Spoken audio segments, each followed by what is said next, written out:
And we are back talking about Oklahoma recruiting 2024.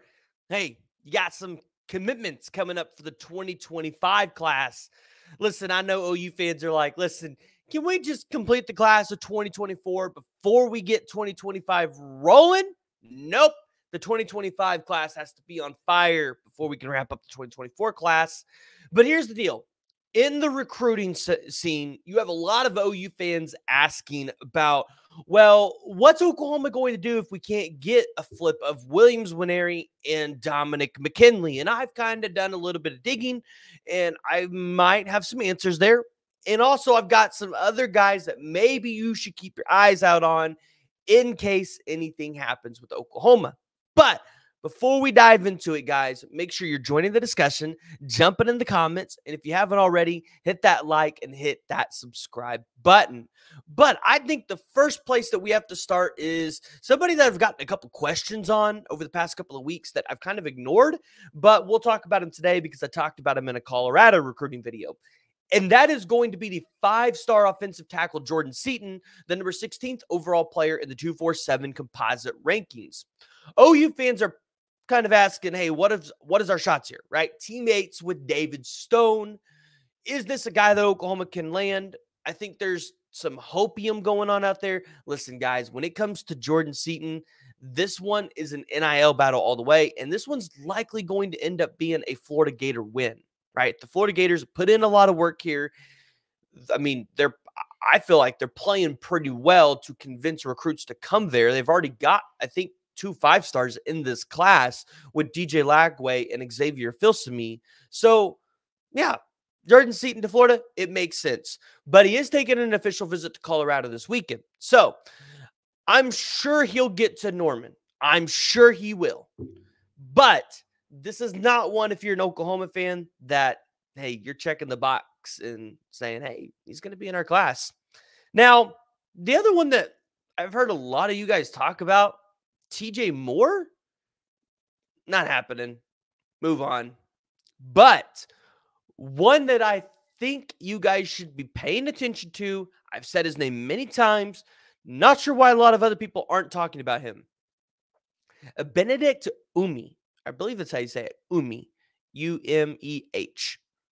6'5", 260-pound defensive lineman out of Avon, Connecticut, currently committed to Stanford, the number 94 overall player in the 247 composite rankings. Yeah, Stanford got a top 100 guy in the country.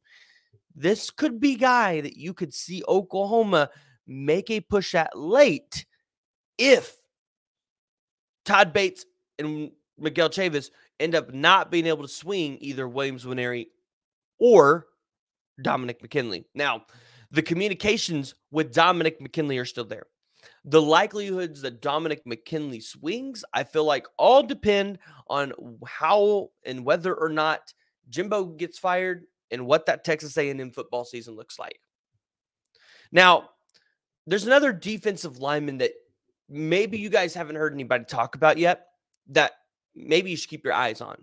And I don't think we're going to find out a lot about this guy until maybe like towards the championships part of the season, maybe even throughout bowl season, right? And that's going to be Michael, and I believe it's Nwechoka. Nwechoka, man, stumped up on that one. Out of Dallas, Texas at Tyler Junior College, 6'4", 290-pound defensive lineman, right? So JUCO transfer. Here's the deal. Overall, this is a guy that we all know the staff wants to come in and get guys through the transfer portal and things like that who are going to be able to start for a couple years, have a couple years left, but have also made an impact and they know are going to be able to play for this team.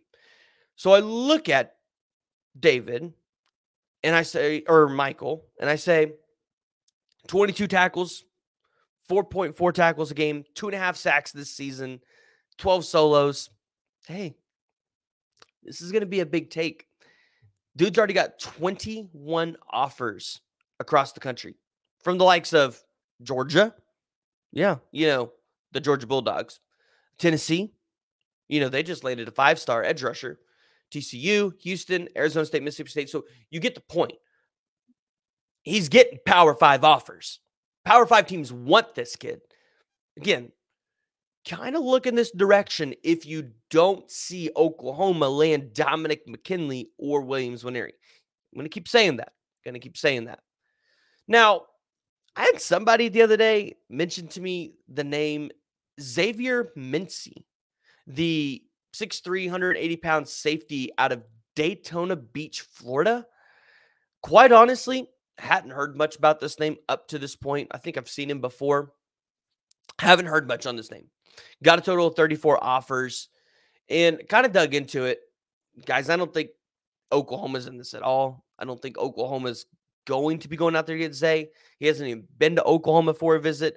Looks like this is probably going to be a Florida or a Florida State win. I think right now you probably lean Florida, but shoot, if Florida State keeps having the season that they're having, Florida State's going to pretty much get whoever they want out of that state. So nothing a whole lot there.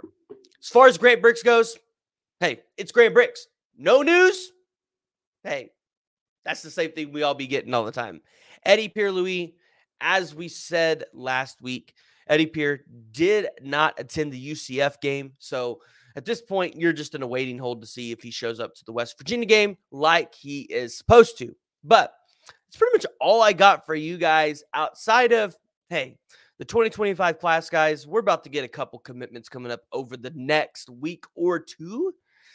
You might be getting 3, maybe 4 commitments out of this class. So it's exciting. It's exciting. Oklahoma's really heating up here. They're probably going to have, I would feel like, the #1 class here pretty soon if they keep recruiting at the level that they're recruiting. And listen, as we start to really wrap up this 2024 cycle, I will try to get more things together on this 2023 class so that you guys are able to go out there, talk to your friends around the grill, and have some knowledge here. But if you haven't already, go ahead and hit that like and hit that subscribe button.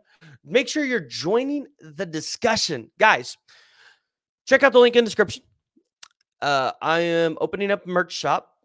Obviously, this is just the first product, but we're going to be actually designing some shirts. We're in the process of getting one where we're going to talk about no jet sweeps. No jet sweeps. And it's going to have Jeff Levy's picture on it. It's going to be something that I would love to see you guys show out in support of. So if you want one, go down in the comments below. I might pick somebody, just somebody, for a free t-shirt out of those comments. So if you haven't already, join the discussion, hit that like, and hit that subscribe button.